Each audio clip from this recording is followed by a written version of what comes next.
Hola, espero encontrarte con bien. Te recuerdo, estamos estudiando cómo el mensaje de Jesucristo sale de Judea hasta Asia, Macedonia, Roma, y cómo el nombre de Jesús empezaba a ser conocido, al igual de cómo las personas lo recibían a través de sus misioneros. En específico, hoy estamos hablando de Pablo, en donde el libro de los Hechos habla de sus 4 viajes misioneros. Recuerda que en el capítulo pasado habíamos visto cómo habían perseguido a Pablo en Tesalónica y lo habían seguido, y ahora él iría para Corinto. Lo interesante de esto es que Pablo escribiría a estas congregaciones cartas, y de ahí saldrían los 13 libros de la Biblia. Por ejemplo, Tesalonicenses o Corintios, y etcétera. No sé si sabías esto, pero esto lo hace tan especial porque en estos viajes Pablo estaba cansado, enfermo, pero siguió. Y recordemos al viejo Pablo, el que estuvo enfrente de Esteban cuando lo mataron, y Jesús hablando con él diciéndole: me eres útil para sufrir por el evangelio. Hemos visto a Pablo predicar desde la defensa de Jesús a través de la Santa Escritura, pero también compasivo en Atenas, recordándoles del Dios no conocido, si recuerdas. Y creo que una de las cosas que vamos a enfrentarnos es que en nuestro tiempo la gente tampoco simpatiza con el evangelio, al igual que en aquellos días. Vivimos en una cultura donde nos ridiculizan por simplemente ser obedientes a su palabra. Hoy yo vivo en México, aquí en Morelos, y el eslogan del estado es anfitrión del mundo, a menos de que te llames Tito Quiroz. No ha sido nada fácil empezar nuestro modelo de inclusión aquí, sobre todo cuando supieron que era cristiano. Bastaría tan solo estés conmigo un par de horas para saber que no soy perfecto, y no estoy tratando de serlo tampoco. Hoy estoy convencido que si me tuviera que ir de aquí a donde sea en el mundo sería para hablar de Jesús y su palabra. Nos hemos convertido en misioneros del siglo XXI. Algo extraño de poder comprender, tal vez si se lo quisiera explicar a Pablo, porque es a través de una pantalla. Pero bueno, la grilla y los montoneros sigue siendo igual, ahí están, no se van. Y así que te saludo acá desde mi casa en Emiliano Zapata, en Morelos. Me gustaría saber de dónde nos escuchas. Pon en un mensaje aquí abajo de dónde estás conectando con nosotros a los estudios de la Biblia, y pues te doy la bienvenida. Ahora ya somos más de 3,000 lectores de este libro de los Hechos, y quién diría que ya vamos en el capítulo 18. Así que empezamos. Entonces Pablo salió de Atenas y fue a Corinto, y encontró a un judío llamado Aquila, natural del Ponto. Cuando la Biblia dice natural, se refiere al lugar de su nacimiento. Iba llegando de Italia con su esposa Priscila, ya que el emperador Claudio había mandado que todos los judíos salieran de Roma, así que iban corriendo. Pero bueno, Pablo estuvo con ellos porque tenían el mismo oficio, que era hacer tiendas de acampar. Estas eran hechas de piel de animal, era algo común entre los judíos porque aprendían desde chicos oficios.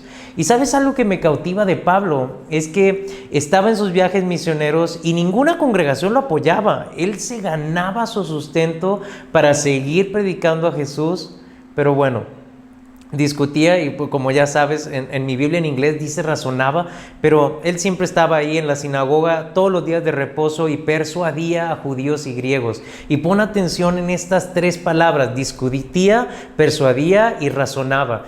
Y tú todavía te estás preguntando cómo deberías de predicar a Jesús. Pablo nos pone el ejemplo, simplemente hazlo.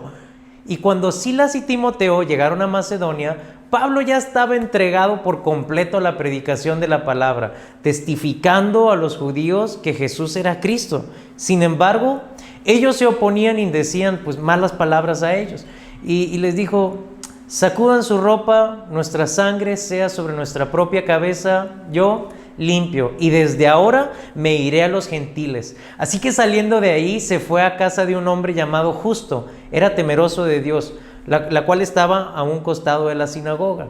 Y también había otro hombre en este lugar llamado Crispo, que era el principal de la sinagoga, quien también creyó en el Señor, él y toda su casa. Muchos de los corintios, oyendo, creían y eran bautizados.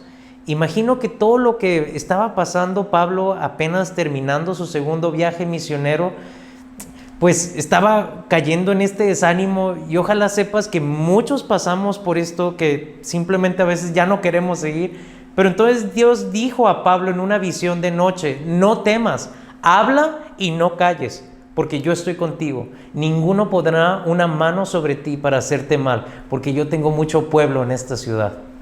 Esto es lo mismo que Dios nos dice hoy a nosotros: habla y no calles, estoy contigo. Pablo se quedó en este lugar 1 año y 6 meses enseñando la palabra de Dios. En este tiempo, Galión era el procónsul de Acaya. Los judíos se levantaron en común acuerdo contra Pablo y lo llevaron al tribunal diciendo: persuade a los hombres a honrar a Dios en contra de la ley, o sea, la ley de los judíos. Y al comenzar a hablar sobre Pablo, Galión dijo a los judíos: si fuera algún agravio o algún crimen enorme, oh judíos, conforme a derecho yo los toleraría, pero si son cuestiones de palabras, nombres y su ley, ustedes vean esto, porque yo no quiero ser juez de estas cosas. Así que los sacó a todos del tribunal. Entonces todos los griegos, apoderándose de Sóstenes y principalmente de la sinagoga, le golpeaban delante del tribunal. Pero a Galión nada le debía pues esto, ¿no? Mas Pablo, después de esto, salió y muchos días de ahí se despidió de los hermanos y navegó a Siria. Iban con Priscila y Aquila. Se había rapado la cabeza en Cesarea porque tenía hecho un voto. Y llegó a Éfeso y los dejó ahí. Como era de costumbre, se fue a la sinagoga a discutir con los judíos, a los cuales le rogaban que se quedara con ellos por más tiempo. Mas no accedió, se despidió y les dijo: es necesario que vaya a Jerusalén para la fiesta que viene, Pentecostal, pero otra vez volveré, si Dios quiere, y zarpó para Éfeso. Pablo regresa a Antioquía y comienza su tercer viaje misionero. Entonces, al llegar a Cesarea, subió para saludar a la iglesia y luego descendió para Antioquía. Después de estar aquí algún tiempo, se volvió a ir recorriendo la región de Galicia y de Frigia, confirmando a todos los discípulos. Pero escucha de este joven. Llegó entonces a Éfeso un judío llamado Apolos, natural de Alejandría, quiere decir que es de Alejandría, varón elocuente, poderoso en las escrituras.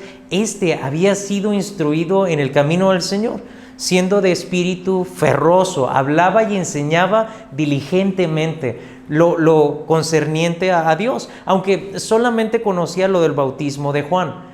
Y comenzó a hablar con denuedo en la sinagoga, pero cuando le oyeron Priscila y Aquila, le tomaron aparte y le expusieron más exactamente de lo que es el camino de Dios.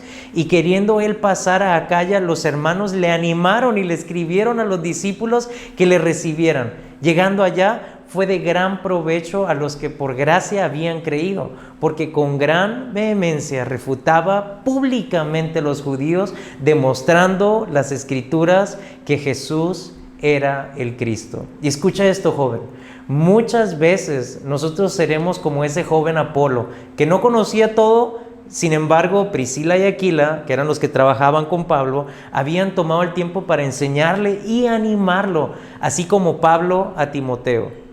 A veces, muchas veces, yo tengo que recordar que Dios me dice: Tito, no temas, habla y no calles, porque yo estoy contigo. Ninguno pondrá mano sobre ti en Morelos. Yo tengo mucho pueblo en esta ciudad. Este es el mismo mensaje que tú escuchas el día de hoy.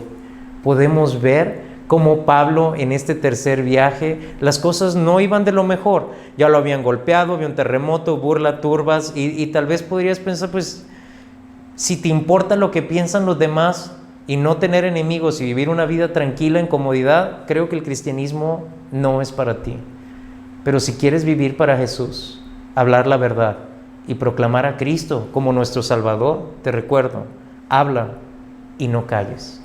Sé que tienes mucho pueblo en México, aquí en Morelos y en cualquier estado donde tú estés. No calles, no te atrevas. Somos una gran familia, somos la iglesia. Probablemente te van a perseguir y van a hablar mal de ti, pero no te rindas, no te calles, sigue, porque somos la iglesia.